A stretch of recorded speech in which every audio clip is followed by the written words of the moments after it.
뭐 그 당연하지 사람 말이라고 해. 국가 중인데? 투자는 안 되는 거야. 무슨 투자를 해? 그거 가서 여기나 저기나 똑같은만 보니까 마음대로 만 사면 되지. 어렸을 때 걸 내보내고 싶어.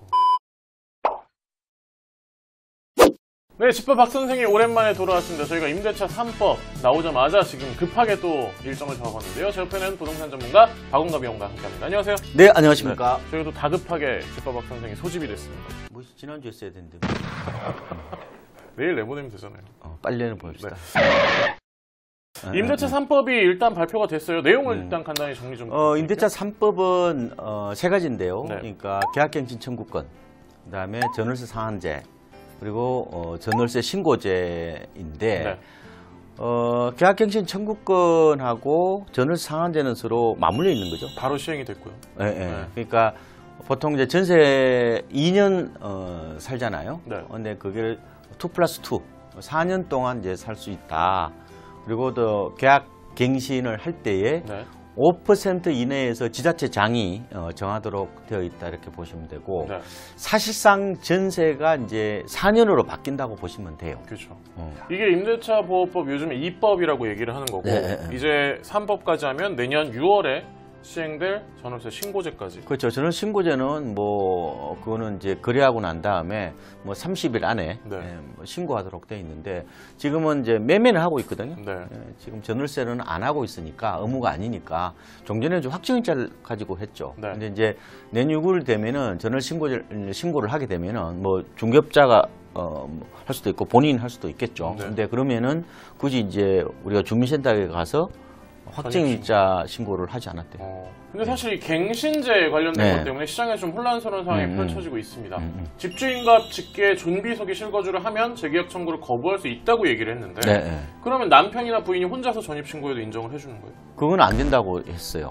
내가 산다고 그랬을 때 누가 해당이 되느냐. 당연히 이제 소유자는 되겠죠. 그렇죠. 그다음에 직계 존비속.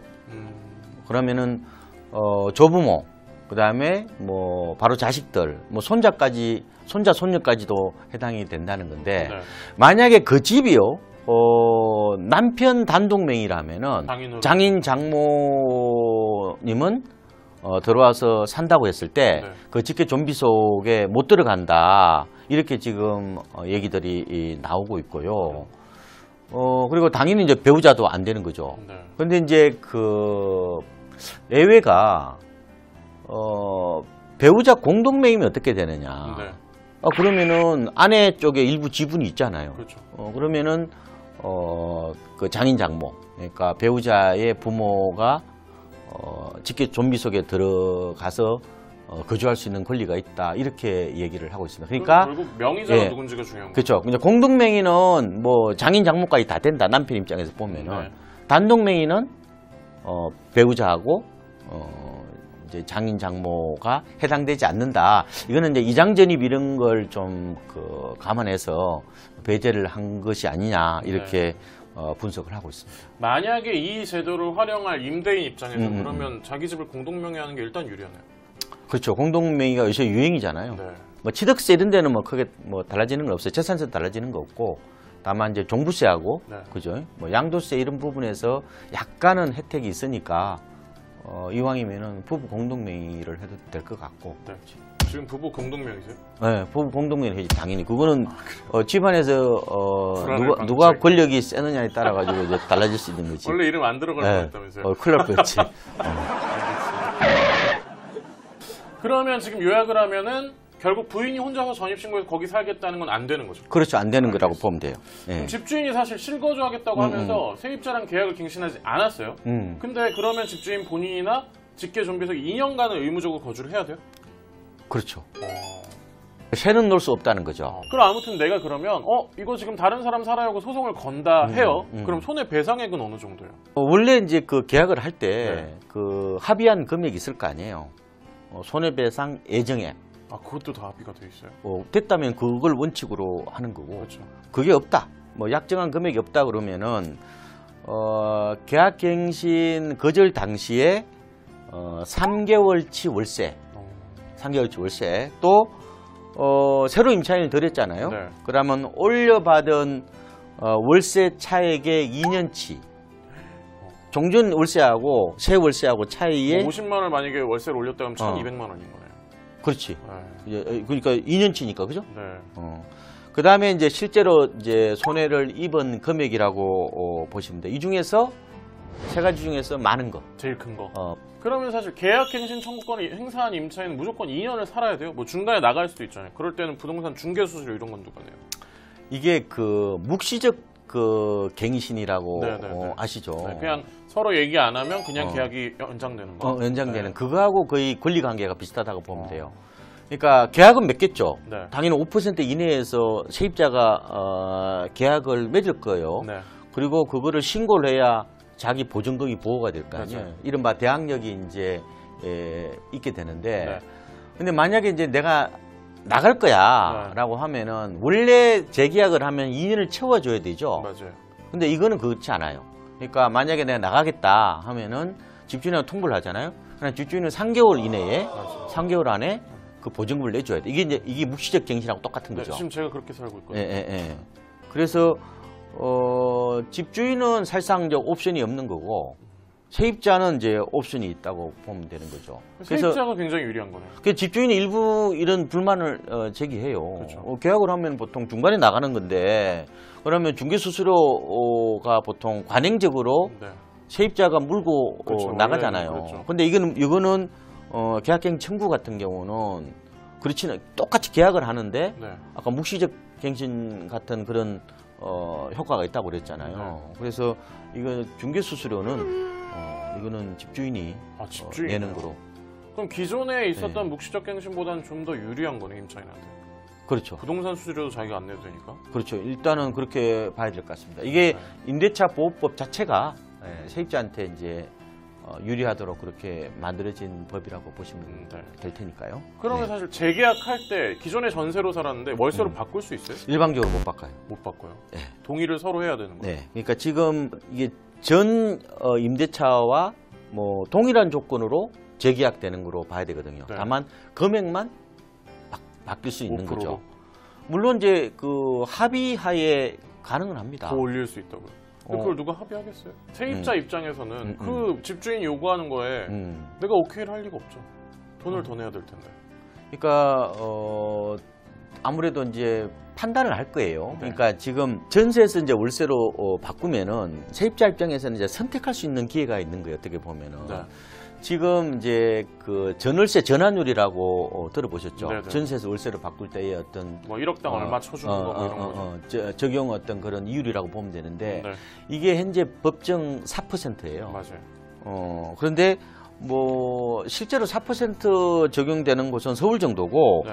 지금 그 통계청의 자료를 보니까 6월 기준으로 전국 그 전월세 전환율이 서울이 5.04%고 경기가 5.09%고 네. 광주 같은 경우 6.76%예요.